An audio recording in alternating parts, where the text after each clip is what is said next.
Hello hello hello, मेरा नाम है आनंद वर्मा। मेडिकल काउंसलिंग सेंटर में आपका स्वागत है।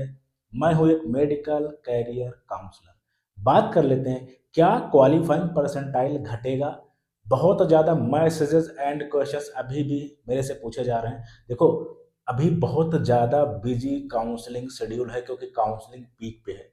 मैंने जितना ज़्यादा कोशिश की है शायद ही कोई काउंसलर किया हो। कम से कम मैंने 8-9 वीडियोस किए, बाकी इधर-उधर से चीज़ें मैंने इकट्ठा की हैं, बहुत कुछ करने की कोशिश की है, ठीक है?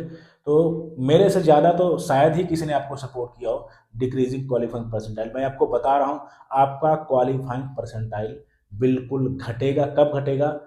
ये आपका लास्ट में घटेगा। टिल द आपका मान के चलो कि स्टे राउंड या उसको मॉप अप राउंड आप बोल सकते हो। एमबीबीएस के लिए घटेगा ये नहीं कहा जा सकता, लेकिन आयुष के लिए और पर्टिकुलर स्टेट टू स्टेट चीज़ें घट जाती हैं। जैसे यूपी की बात करें, यूपी में हर साल आयुष के लिए जो है परसेंटाइल घटता है क्योंकि बहुत ज़्यादा मेडिकल कॉलेज है। यानी अगर स्टेट गवर्नमेंट या स्टेट काउंसलिंग अथॉरिटी चाहे देन क्वालिफाइंग परसेंटाइल घटा सकता है। उसके पास अथॉरिटी होती है, या तो एमसीसी घटा दे या एनएमसी घटा दे, या जो है बिल्कुल स्टेट काउंसलिंग अथॉरिटीज घटा सकती हैं अगर ये घटाना चाहें, ठीक है? तो बिल्कुल घट सकता है और ये वेरी करता है स्टेट टू स्टेट। किस स्टेट में कितने मेडिकल कॉलेज हैं, सीट भर गई हैं या बची हैं, या जो है मतलब इन पे डिपेंड करता है। जैसे अगर उनकी सीट नहीं भरेंगी देन क्वालिफाइंग परसेंटाइल घटाते हैं।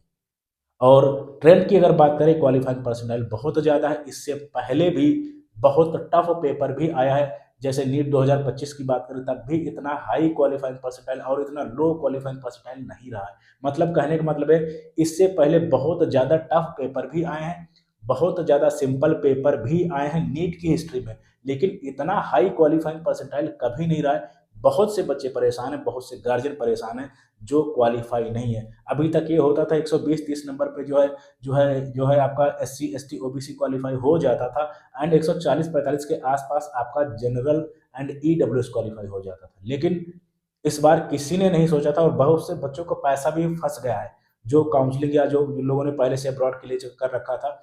हाँ, एक क्वेश्चन रहता है, क्या सर मतलब जो है बगैर क्वालिफाई किए हुए मैं अब्रॉड जा सकता हूँ? देखो, अगर आप नीट क्वालिफाई नहीं अभी इस समय पे, आप कहीं भी किसी भी मेडिकल कॉलेज में एडमिशन नहीं ले सकते। अगर कोई ये बोल रहा है कि एडमिशन करा दूंगा विदाउट क्वालिफाइंग परसेंटाइल, स्कैम है, फ्रॉड है, नहीं हो सकता। आप एलिजिबल नहीं है।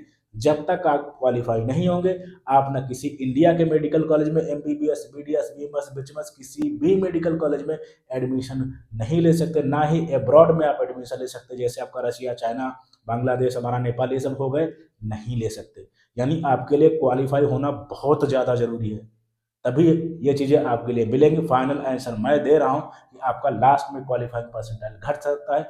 एमबीबीएस के लिए मैं नहीं कह सकता, एमबीबीएस बीडीएस के लिए, क्योंकि इतनी हाई कट ऑफ आ रही हैं, आप समझ सकते हो कितनी ज़्यादा डिमांड है एमबीबीएस एंड बीडीएस कोर्सेज के लिए। लेकिन आयुष कोर्सेज के लिए आपका जरूर घट सकता है। लेकिन अगर आप यूपी से बिलोंग करते हैं देन मैं इसको बोल सकता हूँ यूपी में घटेगा, हर साल घटता है। अन्य स्टेट की बात करें आयुष का, उनका भी घट सकता है। लेकिन एमबीबीएस बीडीएस की अगर बात करें देन बहुत कम चांसेस हैं घटाएं ये लोग। क्यों? क्योंकि जब तक देखो डिमांड है ना, तो बच्चा उनको, जाहिर सी बात है, बच्चा मिल रहा है तभी तो डिमांड है। बहुत से नए नए कॉलेजेस खुले, उनकी भी अच्छी खासी कट ऑफ आ रही है। यही 2-3-4 साल पहले मतलब वो बुलाते थे मेरे एडमिशन करा दो, ऐसी चीजें होती थी, लेकिन अभी नहीं हो रहा है। एकदम अलग ट्रेंड हो गया पिछले 5 साल से। अभी जिसके पास पैसा है वो टाइम बर्बाद करना नहीं चाहता बच्चों का। मैं फिर से बोल रहा हूँ, आयुष के लिए आपका घट सकता है, एमबीबीएस एंड बीडीएस के लिए नहीं कह सकते। Thank you very much.